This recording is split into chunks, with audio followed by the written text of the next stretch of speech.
ఆనాడు కేసీఆర్ గారి ప్రభుత్వంలో రైతు బీమా లేదు, పంటల బీమా లేదు. కాంగ్రెస్ ప్రభుత్వం రైతు బీమాకు 1433 కోట్ల రూపాయలు ఖర్చు పెట్టి 42,16,000 మంది రైతులకు శ్రేయస్కరంగా ఆ పథకం పనిచేస్తా ఉంది. పంటల బీమా 1300 కోట్ల రూపాయలు రాష్ట్ర ప్రభుత్వం ఖర్చు పెట్టి దాదాపు తెలంగాణ రాష్ట్రంలో రైతులను ఆదుకునే ప్రయత్నం కాంగ్రెస్ ప్రభుత్వం చేసింది. గతంలో వరి కొనుగోలు చేస్తే బీఆర్ఎస్ ప్రభుత్వం 45 రోజుల పైసలు ఇస్తే రాష్ట్ర ప్రభుత్వం 3 రోజులలో మాత్రమే పైసలు ఇస్తా ఉన్నారు.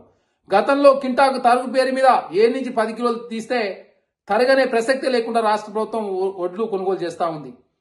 అదే కాకుండా కాంగ్రెస్ ప్రభుత్వం రైతు శ్రేయస్ కోరుకుంటుందని చెప్పేసి తెలంగాణ రాష్ట్రంలో అంతా రైతాంగం అంతా కాంగ్రెస్ ప్రభుత్వం మీద అషాద్రేకాలు వ్యక్తం చేస్తుంటే చూసి ఓరలేక కలవకుండా తారక రామారావు గారు ప్రజాప్రభుత్వాన్ని బదనం చేసే ప్రయత్నం చేస్తా ఉన్నాడు. మీరు 10 సంవత్సరాల కాలంలో రైతులకు ఏం చేసిరో, సంవత్సర కాలంలో కాంగ్రెస్ ప్రభుత్వం అధికారంలోకి వచ్చిన తర్వాత రైతులకు ఏం చేసిందో మేము చర్చ చేయడానికి సిద్ధంగా ఉన్నాం. మీ ఆయంలో రైతు మరణాలు ఎన్ని జరినాయో చర్చ చేయడానికి ప్రభుత్వం సిద్ధంగా ఉంది. మీ ఆయంలో రైతులకు ఏం మేలు చేసిరో, కాంగ్రెస్ ప్రభుత్వం వచ్చిన తర్వాత ఏం మేలు చేసిందో చర్చ చేయడానికి సిద్ధంగా ఉన్నాం.